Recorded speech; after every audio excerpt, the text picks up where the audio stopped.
that time is sinususpect pa lang namin na it contained cyanide, and with the recent press conference, it tested positive.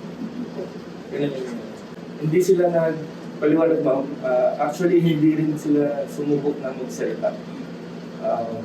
We can sa actions nila na gusto nilang lumayo as much as possible sa scene.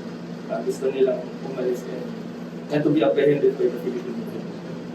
We cannot say na sila yung same type sila yung same person na fisherman.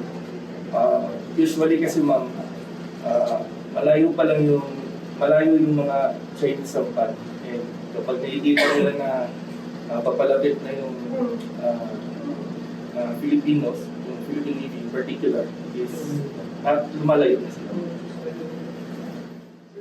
Yes sir, I can say na they are deliberately trying to target yung shoals around pure fishermen.